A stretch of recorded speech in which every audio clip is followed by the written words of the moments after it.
This is my story about being stalked. Dealing with this has been difficult, and throughout the ordeal, I felt out of control, so I'm sharing this to gain control of the situation. Part 1. Several years ago, I moved abroad to begin a 2-year study course. When I arrived at my apartment, I met 3 of my roommates. Sam was funny and sarcastic, Bella and Poppy were both nice, sorority-type girls. We decided to go out for dinner, and I invited our 4th roommate from the room next to mine. Sam warned me not to invite her, saying she was odd. I didn't want to live with a bunch of catty girls, so I smiled and told Sam maybe she made a bad first impression and I'd invite her to get to know her better. I knocked on the door of room 1C, and a short, petite girl with long brown hair and a childlike face answered. I introduced myself and invited her to dinner. The girl's face lit up and she nodded. Her name was Nellie. We were the same age, from the same state, and in the same program. The first 2 weeks went smoothly. I made friends and got along with my roommates. Sam, Bella, Poppy, and I often cooked and ate dinner together. I became friends with Nellie too. She was shy and socially awkward, but we sat together in lectures every day. One night, I went grocery shopping and Nellie asked to join me. She followed me closely as I shopped. When I left, the security alarm went off. I showed the guard my receipt, and it turned out I had stolen nothing. However, when I left the store after the 4th time, Nellie's presence triggered the alarm. It never happened when I was alone or with friends. I shrugged it off, thinking it was odd but harmless. Nellie seemed like a perfectly nice, if weird girl. Part 2. After 2 weeks, harmony in the apartment started to crack. One morning, I shuffled into the bathroom and found the toilet completely filled with 2 or 3 rolls of dry toilet paper spilling onto the floor, and a huge wad of hair on top. Only Nellie had a key to the bathroom, and the hair color matched hers. I figured maybe she'd clogged the toilet and tried to hide it, but that didn't explain the hair. I called maintenance to unclog it, but that night the toilet was clogged again. Toilet paper, hair, the works. This was clearly deliberate. I texted Nellie carefully. Hey, if something goes wrong with the toilet, can you make a maintenance request right away, please? She never responded. Over the next 2 months, I dealt with constant clogged toilets filled with paper and hair. Eventually, after the 12th time, I confronted her. Nellie, I know you're clogging the toilet and you need to stop. If you do it again, I'm going to report you. I sent it and left for class. I avoided sitting with Nellie from then on and felt a bit bad seeing her alone. But I managed. Surprisingly, Nellie stopped clogging the toilet.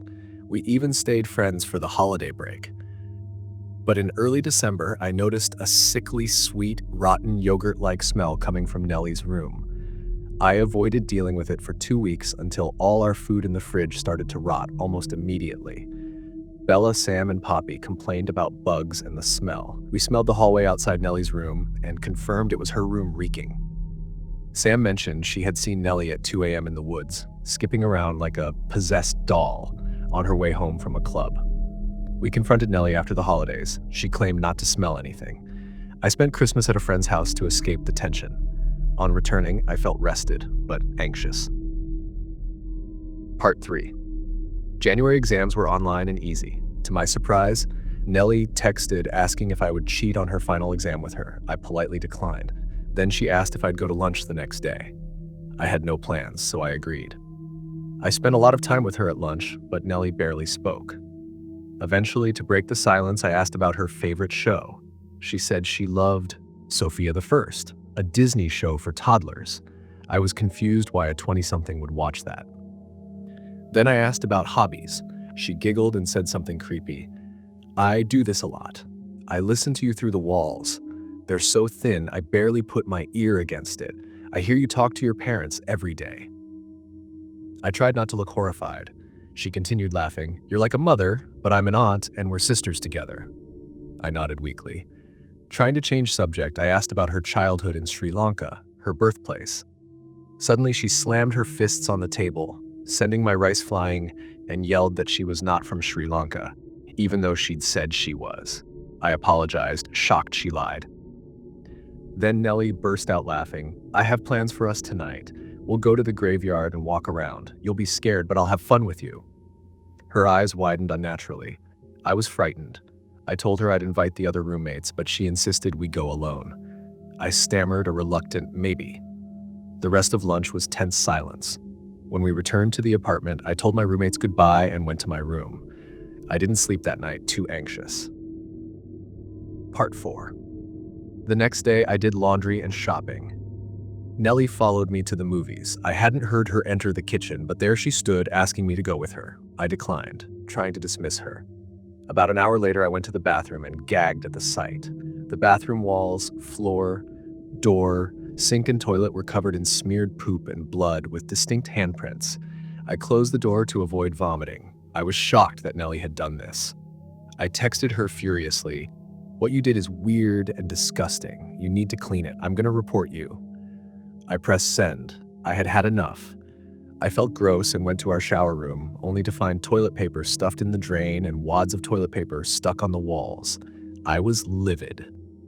I was too scared to report her immediately, being on a visa, so I waited until Monday. I laid down to nap, but 2 hours later, Nellie burst in. I heard her slam the front door. She stood just outside my room, tapping on the floor and then the knob while making bird-like chirping sounds. After 5 minutes, she started rapidly knocking on my door and calling my phone over and over, pounding until I unlocked it. I read her text in horror. The cockroach screamed. "Why do this to me? Because you couldn't be positive in a negative situation," the doctor said. The doctor pulls off the cockroach legs and it cries. The doctor has no choice. The cockroach must be killed and its family taken away. You are the funny cockroach. I was terrified. Nellie continued to chirp and pound. I was too scared to call cops, fearing I could be deported if they didn't believe me. I texted Poppy and Bella, who had heard everything. Nellie stood at my door for an hour straight, even pushing her fingers under the crack. When Bella's boyfriend arrived and scared Nellie off, Sam and I briefly regrouped. That night, I barely slept, haunted. Part 5, One Too Many Followers. The next day, I was anxious. I peeked into the bathroom. It was a worse mess than before. Charlotte and Reagan, other friends, were skipping class, so I sat alone. I saw Nellie enter our lecture hall, bypass her seat, and weave through the aisles. I sank lower when she found me and sat next to me with a sinister smile. I froze in fear. When class ended, I shot up and packed frantically. Nellie asked where I was going. I lied, saying the campus cafe. Then I went home. As I stood in the kitchen, the door opened. "You weren't at the cafe." Nellie's eyes darted to a knife on the table. My heart raced. I apologized and told her my plans changed and asked about the lecture to distract her. She said nothing. She just stared, head tilted, mouth agape. I faced her, half expecting her to use the knife. She glared so intensely, veins popping. 10 minutes passed before she finally left. Later, I walked to the library and froze when I saw Nellie's pink jacket behind me. I turned. Nellie was staring at me with vacant eyes. She followed me up to the 3rd floor and sat directly behind me. I moved to a different spot. She followed. Tried again. She still followed. I was scared to be isolated with her, so I bolted out of the library and ran into my guardian angel, Sam. "Nellie's following me," I blurted out. Sam told Nellie to fuck off, and to my surprise, she did. My phone buzzed. Nellie invited me to the graveyard that night. Sam told me to move out immediately, which was wise. I knew I needed to report Nellie and get away. It wasn't safe to stay. My freshman year of college was one of the funnest years of my life, and some of my fondest memories are from that year, but it was also the scariest, and things began to change one night sometime in mid-September. August 2001. Like most freshmen, I lived in the dorms at a state party school. A good buddy from military school, Bill, went to the same college and lived a few floors below me. For the most part, the first month of college was pretty normal. I went to most of my classes, partied every night, chased girls around, and that was enough. But things began to change one night sometime in mid-September, and college for me would never be normal again. My dorm phone, landline, rings in the middle of the night. Hello? On the other end, I can only describe the voice as the kind you picture when you think about a computer talking, kind of like an early model car GPS. "Hi Gary, how are you today?" Not fully awake, I'm just confused at this point. "Who is this?" I ask. He repeats, "Hi Gary, how are you today?" It becomes clear I'm being fucked with, so I hang up and chuckle, "Fucking Bill, nice one," and pass back out. I end up forgetting about the call for a few days and never mention it to Bill or anyone else. About a week later, I get another call around the same time of night. "Hi Gary, I'm watching you." Nice, very cliche. "Seriously, Bill, how are you not knee-deep in Everclear or a Tri-Delt at this hour? Enough already, Cade, roommate, is going to start getting pissed." I hang up. The next day at breakfast, I casually confront Bill, purposely not trying to sound too serious to see if I could get a reaction. He looks genuinely confused. Whatever. A couple days after that second call, I come home to find multiple messages on my answering machine.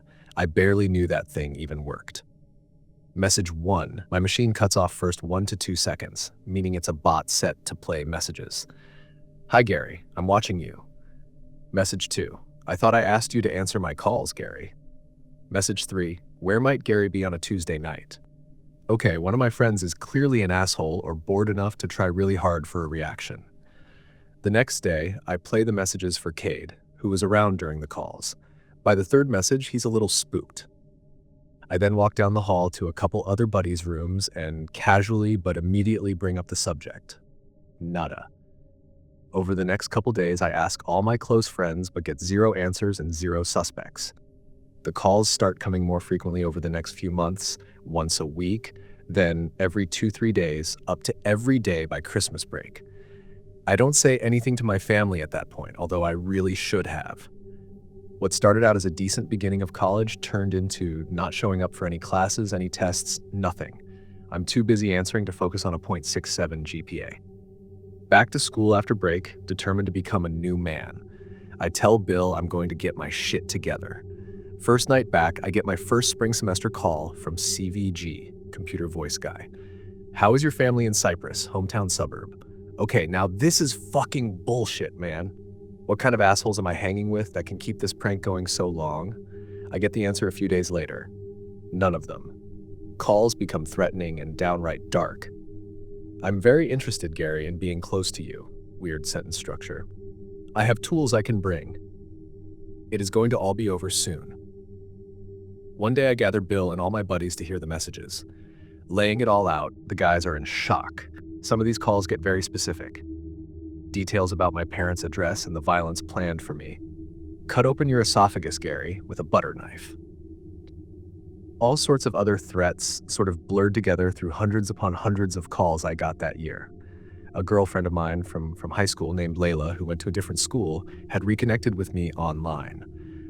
CVG had occasionally mentioned "your friend" and vague threats, but your friend turned into your friend Layla. Layla and I are the only 2 people ever named in these calls. I call her, she's clueless.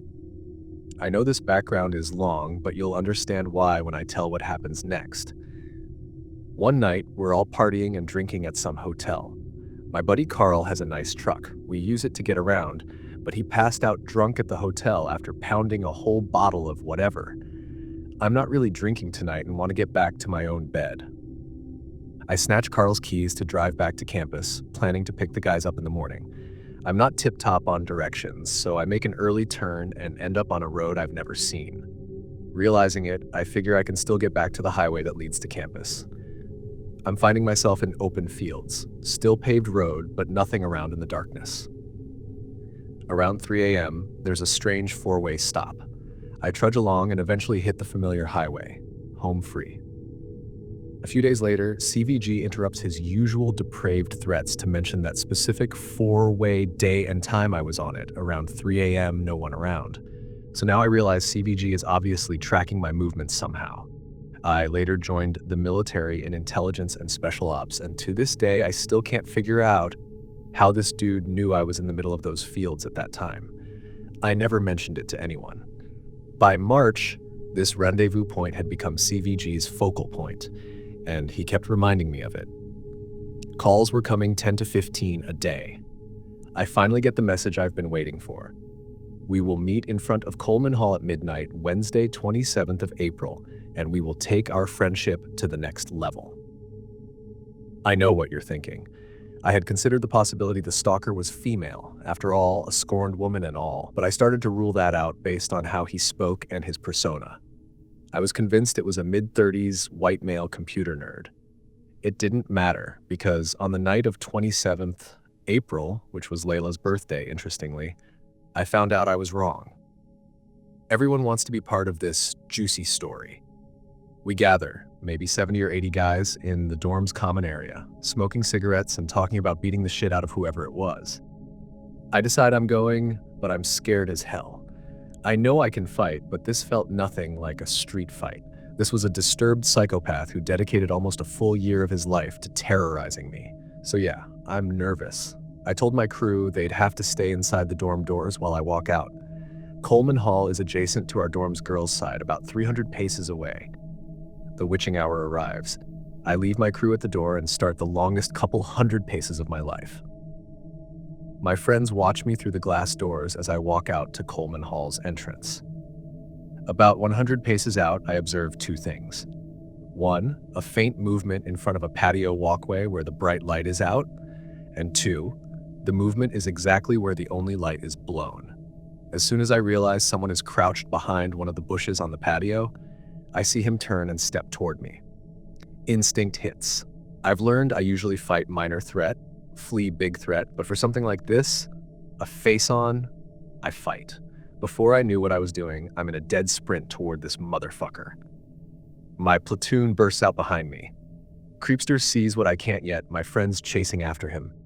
He nopes the fuck out, running alongside Coleman Hall toward the parking lot. I realize this isn't the mid-30s nerd I predicted. He's tall, broad, athletic. Not sure of race, maybe tan or Hispanic Middle Eastern. I book it. Everyone else lags. I also realize I'm going so fast I won't have backup. I guess I'd come this far, dealt with this for almost a year, and if I'm going down, I'll at least know it. If I could tackle him, great. But it's three of them now. The guy who came out, a driver, and someone at the van's sliding door. I turn a corner and see the van idling in the parking lot. Engine running. I lose ground. About 20 yards out, he does a flying leap into the side of the van. Creepster number 3 slams the sliding door shut as the van peels out, does a right turn, and is gone. Relief floods me. I nearly got kidnapped by 3 psycho-criminals, but now it's not over. My platoon catches up in silence. Shock and relief on their faces. A few of them saw the parking lot scene, but no one's talking. One guy asks if anyone got a plate number, but I didn't. It was too dark. We walk back together, replaying it in my head.